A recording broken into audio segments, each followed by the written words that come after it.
Israel Palestina sampai PWK, jadi enggak ini bikin pernyataan ini. Ya. Alhamdulillah.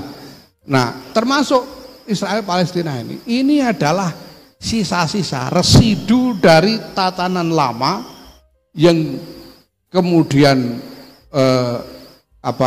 tidak bisa diintegrasikan, belum bisa diintegrasikan ke dalam tatanan baru.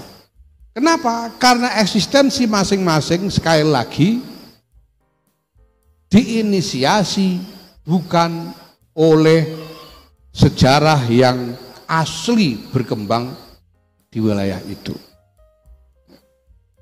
Sehingga kalau kita tanya sekarang bagaimana klaim orang-orang Yahudi terhadap Palestina, dia itu lompat klaimnya zaman Nabi Sulaiman, lompat ribuan tahun gitu. Nah kalau kita ditanya bagaimana klaimnya Pak Nizar ini terhadap Jogja, kalau 1000 tahun yang lalu nggak dapat klaim dia ini, entah punyanya siapa ini Jawa ini. Nusantara ini 1000 tahun yang lalu diduduki siapa kita nggak ngerti gitu.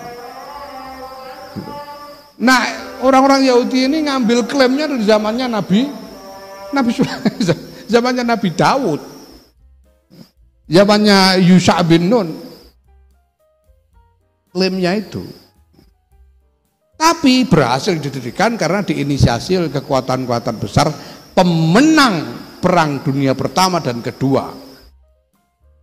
Menang perang 2 kali ini, Inggris sama Amerika ini menang perang dunia 2 kali, menang perang dunia pertama, menang perang dunia kedua, sehingga ada deklarasi Balfour, lahirlah Israel tahun 1948.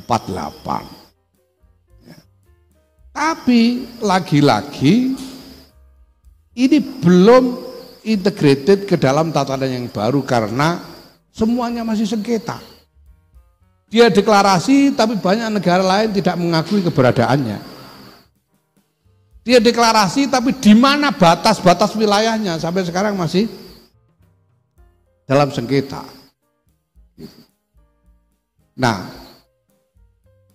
walhasil Bapak Ibu sekalian, ya, selama Israel ini tidak dimasukkan di dalam tatanan pasca Perang Dunia Kedua, yaitu yang menyangkut perbatasan, rezim kedaulatan perbatasan dan negara berbasis kebangsaan bukan agama.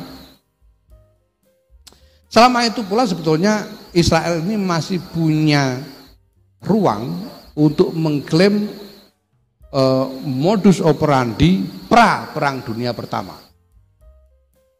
Jadi apa? Ya bukan soal perbatasan, soal kuat-kuatan militer. Siapa yang menduduki dan siapa yang berkuasa secara militer atas wilayah itu. Sampai sekarang. Jadi sebetulnya kalau ada banyak negara tidak mengakui keberadaan Israel, itu Israel untung. Israel untung. Karena itu berarti perbatasannya belum didefinisikan. Dan dia masih punya kesempatan untuk mencari, gitu loh. Itu masalahnya sekarang. Ya, tapi jelas ini tidak populer lah. Kalau kita bilang mari kayak Gus Dur itu, mari kita akui keberadaan Israel, wah di demo orang di sini nanti. Gitu. Ya tapi intinya kayak gitu masalahnya sekarang. Nah maka, tapi persoalannya gini.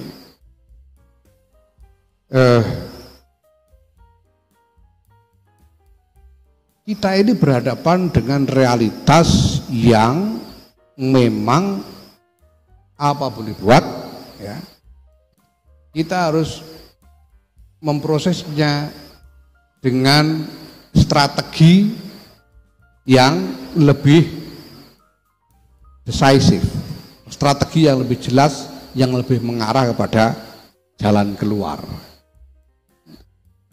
Kalau orang protes, ini sudah berapa tahun, sejak 48 itu, sudah 70 tahun lebih orang protes sampai hari ini. Perang sudah berulang-ulang, ini sudah kayak rutin perang ini. Diplomasi sudah berulang-ulang, teriak-teriak di PBB. Kenapa 70 tahun lebih ini semua tidak mencapai hasil? Karena pertama ada kekuatan yang memang real, tidak bisa diabaikan, yang mendukung keberadaan Israel. Tidak bisa diabaikan. Ya. Nah, kedua, karena akar dari konflik itu begitu dalam sehingga kalau akar masalah ini tidak diselesaikan, apapun solusi politiknya, apapun format politik yang diterapkan tidak akan menjamin adanya perdamaian. Misalnya begini, orang Yahudi memusuhi orang Arab, itu dasarnya apa? Kenapa orang Yahudi musuhi orang Arab? Dasarnya apa? Dasarnya agama. Kalau ada orang Yahudi tidak memusuhi orang Arab, menurut sebagian mazhab Yahudi yang sekarang dominan di Israel, kalau tidak mau memusuhi orang Arab itu maksiat. Gitu. Fasik. Ada orang Yahudi kok tidak musuhi orang Arab itu fasik. Ya enggak? Termasuk Kristen. Oke, sekarang Kristen dulu sekarang. Kristen itu juga, walaupun ada yang mendukung Yahudi, yang evangelis mendukung Yahudi, tapi ada sebagian mazhab Kristen yang mewajibkan untuk memusuhi Yahudi. Kenapa? Karena Yahudi membunuh Tuhannya Kristen, Yesus. Karuan. Kristen. Kenapa orang Islam memusuhi Yahudi? Kenapa? Alasannya apa? Lu sampean itu ketemu orang Yahudi aja belum pernah kok, sekarang musuhi itu loh. Kenal satu orang aja. Nah, kalau saya lumayan banyak kenalan saya Yahudi. Sampean enggak kenal kok ikut musuhi. Dasarnya apa? Dasarnya apa? Agama. Dasarnya agama. Ya enggak? Saya kan merasa kalau saya musuh Yahudi dapat pahala ini, kan gitu. Kalau enggak musuh Yahudi dosa saya. Iya apa iya? Iya kan? Dasarnya agama. Jadi ini begitu dalam sekali sehingga masuk ke dalam mindset keagamaan dari semua pihak. Ya. Sehingga walaupun misalnya ada kita sekarang, oke mari kita bikin dua negara. Ini Yahudi, ini Israel. Kita definisikan batasnya. Ini batasnya Israel, ini batasnya Palestina. Berdampingan. Bisa damai enggak kira-kira? Enggak akan bisa damai. Enggak akan bisa damai. Itu sebabnya Israel sampai hari ini tidak mau, dia ngotot tidak mau melepaskan tepi barat. Karena kalau tepi barat dibiarkan dihuni oleh orang Palestina yang memusuhi Yahudi, celaka dia. Ini sekarang roket dari Gaza aja pusing dia, apalagi roket dari tepi barat ya. Kenapa? Karena siapapun orang Palestina, orang Arab yang tinggal di tepi barat pasti akan melakukan sesuatu untuk mengancam keamanan Israel. Kenapa begitu? Karena perintah agama. Karena perintah agama. Nah, maka kita tidak bisa kalau tidak mengadres ini. Justru itu, saya kemarin datang di acara Jewish Global Conference yang diselenggarakan oleh American Jewish Committee tahun 2018 di Yerusalem. Dan saya dimaki-maki orang seluruh dunia pada waktu itu. Nah, mungkin karena diapurane Yahya wani-wani ngono gitu, kira-kira gitu. Sementara Gus Dur datang di forum yang sama, pidato di forum yang sama tahun 2002 nggak ada orang yang main 12 sitok-sitok. Iya, karena Gus Dur sing wani sapa kualat nek karo aku kan ora kualat. Nah,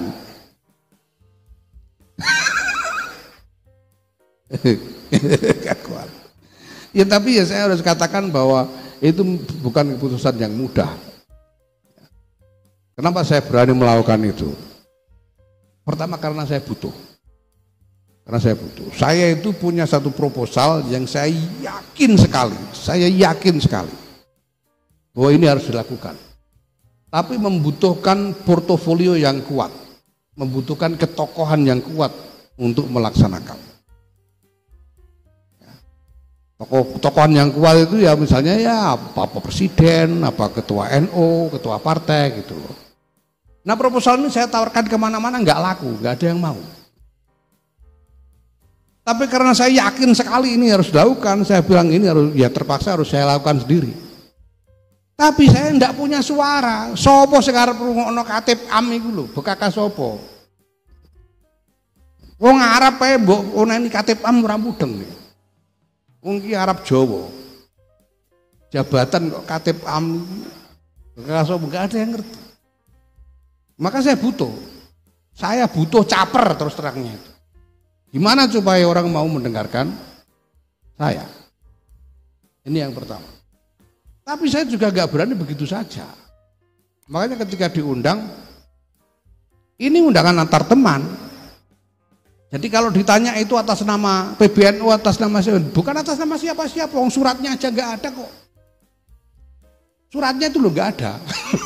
Oh ini jagongan, aku mau bikin gini, kamu datang ya. Ntar dulu, nanti tak pikir dulu ya. Habis itu telepon-teleponan, nggak pakai surat, nggak ada kepada yang terhormat Yahya Khalil Stakuf Katib Am PBNU itu nggak ada.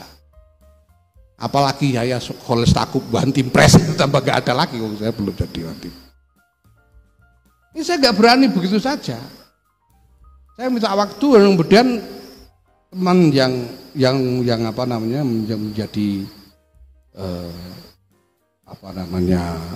ya menjadi perantara dari undangan ini.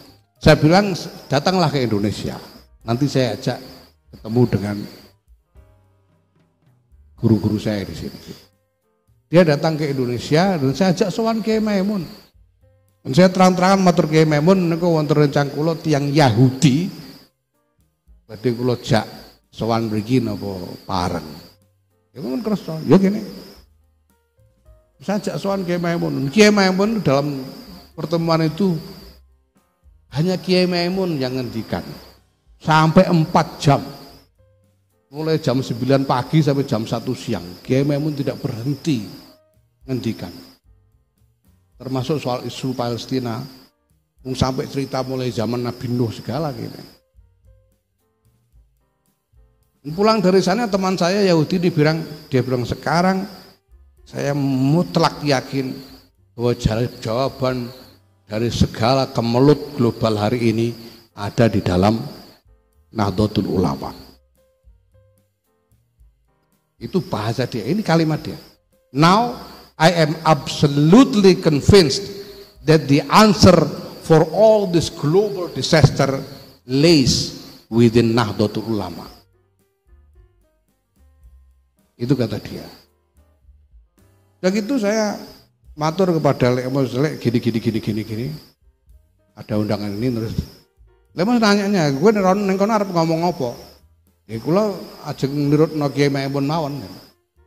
Kiai Maimun sudah ngendikan 4 jam, masa saya harus buat apa ngarang sendiri? Nirukan aja kan. Ya memang persis itu ya. Nah, maka Bapak Ibu sekalian, pertanyaan buat kita sebetulnya bukan apakah kita mendukung Palestina atau tidak. Itu pertanyaan konyol. Itu pertanyaan konyol. Gitu. Kalau kita lihat realitas dari orang-orang Palestina, walaupun Palestina ini ya sebetulnya label yang asal usulnya tidak terlalu jelas juga. Kenapa harus Palestina? Palestina itu bangsa Kan'an dulu itu yang kalahkan oleh Yusha bin Nun dan Nabi Dawud. Lah yang mereka yang sekarang ini apakah punya klaim atas nama Palestina itu ya silakan saja gitu. Tapi ya dari mana? Pokoknya mereka, tapi kalau kita lihat realitas mereka, keadaan manusia-manusianya, kok masih nanya mau bela Palestina atau enggak, itu pertanyaan konyol. Ini pertanyaan yang tidak bisa kita terima. Pertanyaannya bukan itu. Pertanyaannya kita membela Palestina dengan cara apa? Itu pertanyaannya. Bukan apakah bela atau tidak. Tidak bisa.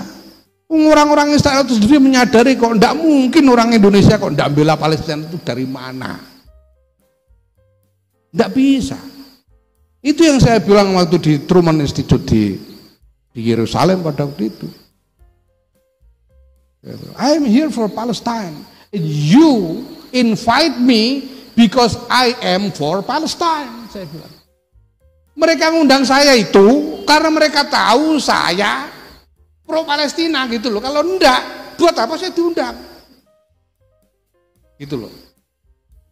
Makanya saya bilang, ya, what can you expect from an Indonesian Muslim like me? I'm pro Palestine, that's obvious. You know that and you invite me. I am seeing that as a hope. Saya melihat ini sebagai harapan. Kalian tahu saya pro Palestina, kalian mau mengundang saya. Itu berarti masih ada kemauan untuk bicara. Ini harapan. Kita belum tahu bagaimana hasilnya, tapi masih ada kemauan untuk bicara. Nah, lalu dengan cara apa? Ya, jelas bahwa segala ini memang diperlukan. Demo-demo, protes-protes ini jelas diperlukan. Ya, tapi jelas bukan hanya itu. Jelas sumbangan donasi kayak begini ini diperlukan. Tapi jelas perlu lebih dari itu. Karena kalau cuma ini Pak, ini jadi industri sekarang.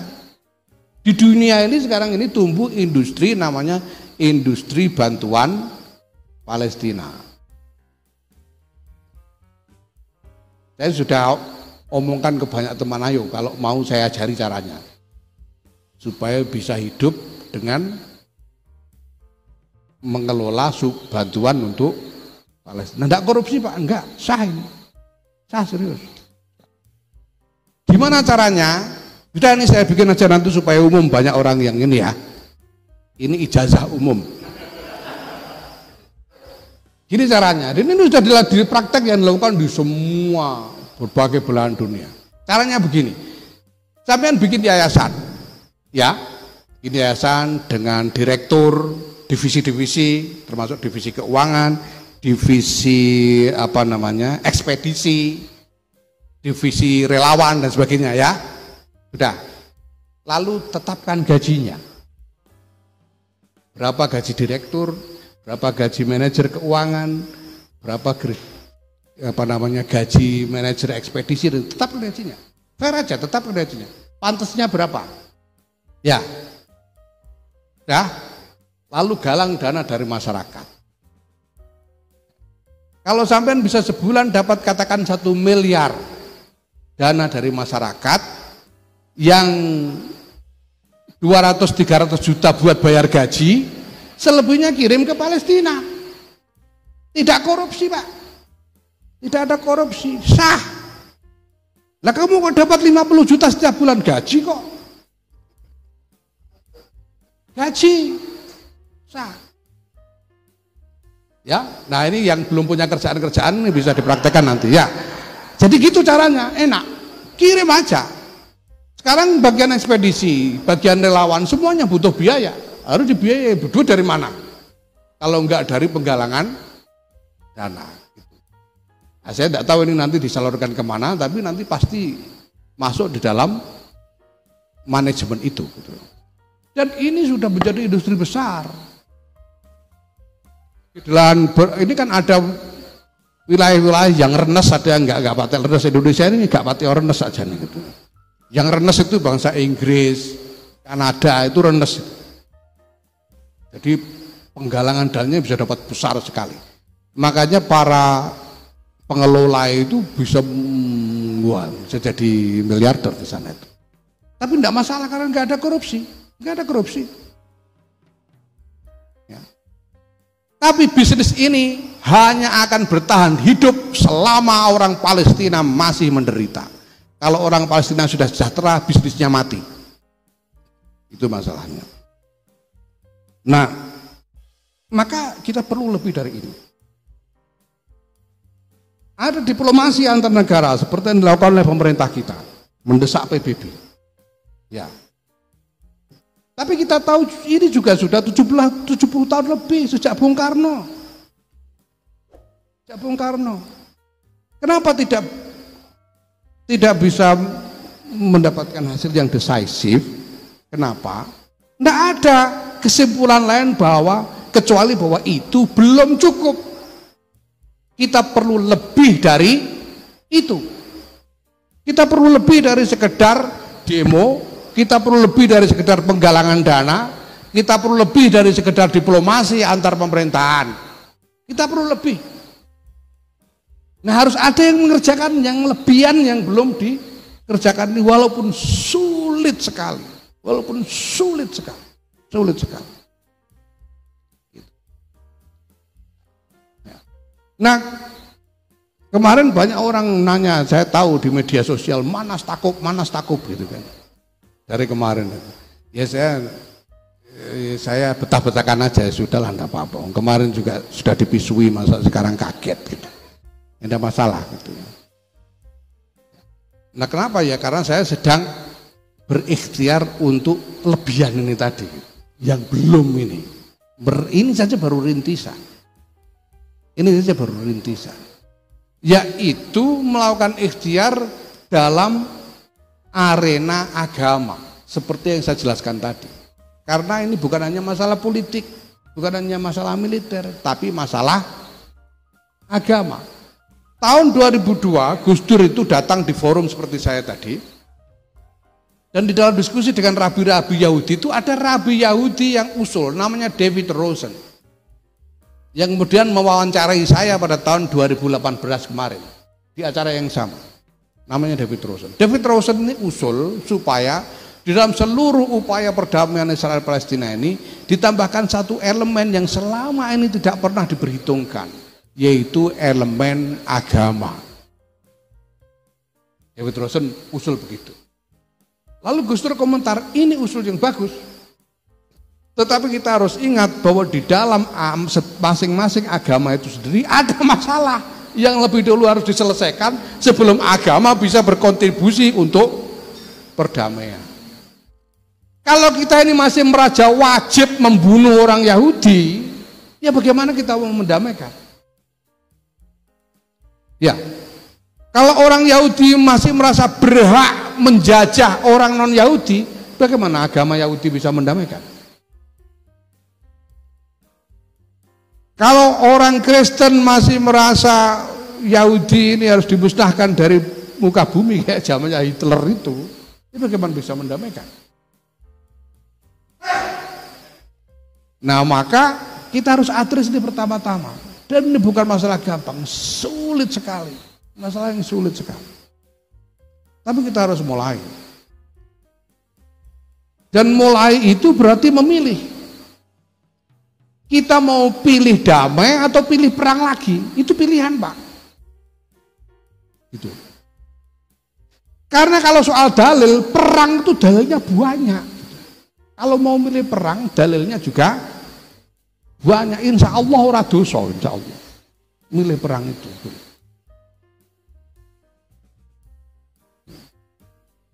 Lah kalau memilih damai, ini malah dalilnya lebih rumit. Dalilnya lebih rumit. Tapi saya berkeyakinan sekurang-kurangnya untuk diri sendiri, dan saya berkeyakinan NU harus memilih perdamaian, harus. Dan sudah dinyatakan kok NU, Muktamar Makassar sudah menyatakan NU pilih perdamaian. Jelas kok, putusan Muktamar Makassar, NU pilih perdamaian. Kenapa pilih perdamaian? Karena para muassisun Nahdlatul Ulama ini dulu memilih ikut dalam tata dunia baru. sudah memilih untuk ikut membangun tata dunia baru, itu sebabnya Mbah Wahid itu tanda tangan UUD 45. Tangan bahwa sesungguhnya kemerdekaan ialah hak segala bangsa. Dan oleh karena itu penjajahan harus dihapuskan di atas penjajahan di atas dunia harus dihapuskan karena tidak sesuai dengan beri kemanusiaan dan beri keadilan. Tanda tangan bahwa Indonesia ini cita-citanya adalah untuk melindungi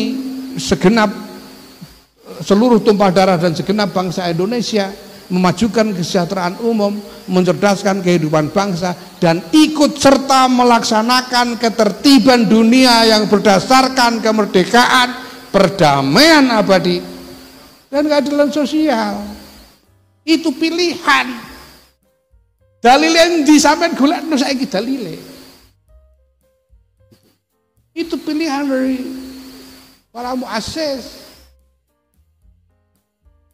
Termasuk menyetujui di suratnya 7 kata, itu pilihan. Itu loh. Bahwa para muassis ini dulu mau begitu pasti ada dalilnya. Oramu Mbah Hasim kok membuat keputusan orang anggo dalil itu ketemu perang perkara. Sampun padha nyek Mbah Hasim piye sampeyan? Mesti ana dalil cuma durung diwarahno sampean ngono. Mulane kudu golek-golek dhewe, pasti ada dalil. Gitu. Tidak mungkin semua ini dilakukan tanpa landasan syariat. Maka keyakinan saya semua pilihan yang telah dibuat oleh para muassis adalah syariat. Fi maqamis syariah alaina. Itu. Kalau kita tidak punya keyakinan begitu, ya bubar wes, gak usah malah NU lah. Ora butuh. Ora malah NU minggato. Gitu. Ora mau NU ya wes. Itu saja. Ini jelas kok. Sekarang ada teriak-teriak NU harus kembali kepada NU Mbah Hasim, NU Mbah Hasim. NU Mbah Hasim adalah NU yang menerima Negara Kesatuan Republik Indonesia, Pancasila, Undang-Undang Dasar 1945. Itu NU Mbah Hasim. Gitu loh. Kalau ndak mau itu, wis gak usah NU lah. Ora usah melu NU, ora usah ngaku NU, gak apa-apa, monggo gitu. Kita ndak keberatan, orang tak gandoki gitu.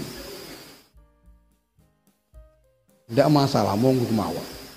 Nah, konsekuensi dari semua ini karena seperti yang saya jelaskan tadi bahwa landasan mafhum dari pilihan-pilihan itu adalah bahwa para muassis kita ini sudah mengambil sikap untuk ikut serta membangun tata dunia baru.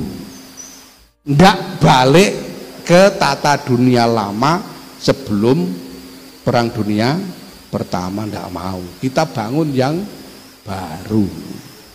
Belum jadi sekarang ini, belum jadi yang baru ini. Jangan salah. Oh sudah 100 tahun, hampir 100 tahun kok belum jadi-jadi. Ya maklum, tatanan yang lama ini berapa ribu tahun, ribuan tahun tatanan yang lama ini. Dan baru diruntuhkan kira-kira 100 tahun. Inisiasi untuk memulai konseptualisasi dari visi tata dunia baru itu baru dimulai sesudah Perang Dunia Kedua, itu baru visi, belum jadi. Sampai hari ini belum selesai.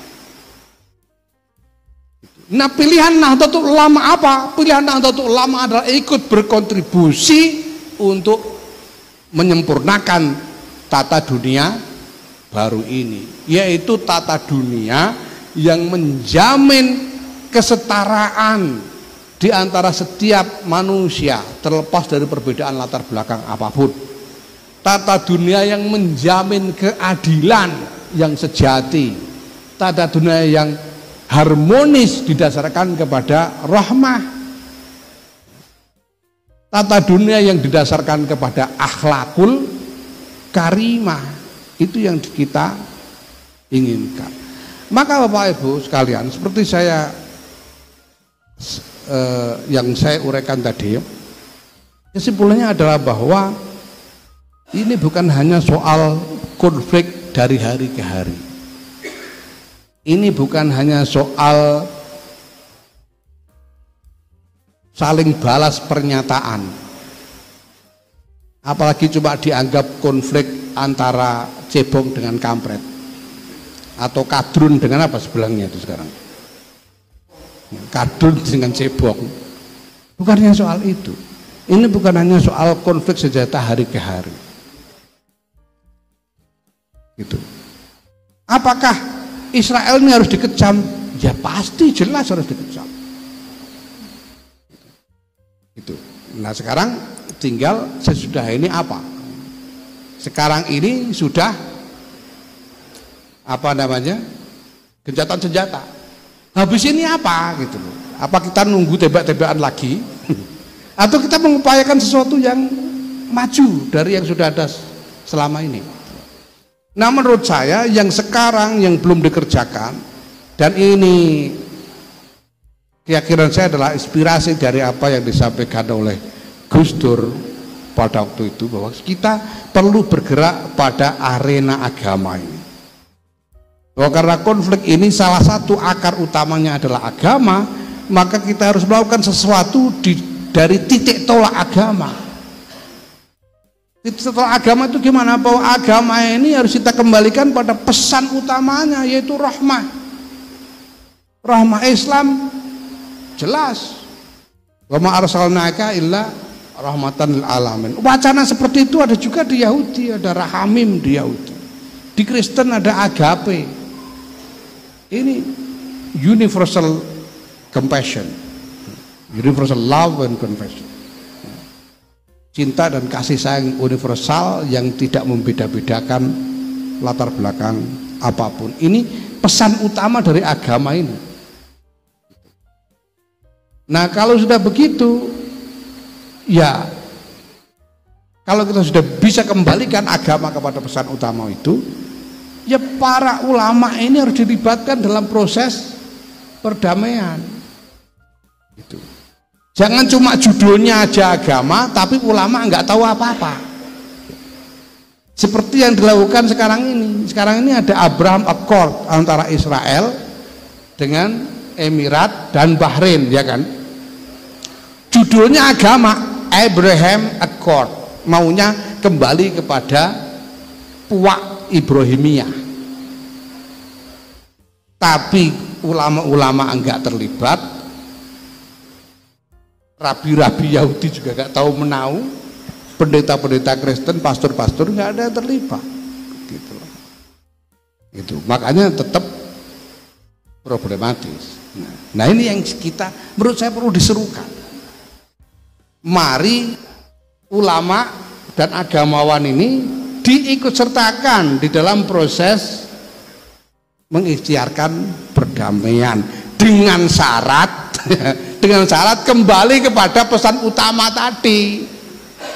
Kalau pesan utamanya itu masih menghancurkan aduwuna wa aduwullah, ya tidak bisa. Kalau pesannya itu masih apa lawalan tardo angkal Yahudu itu dimaknai sebagai permusuhan, ya tidak bisa jadi solusi, menjadi bagian dari masalah gitu. Nah ini menurut saya yang perlu diupayakan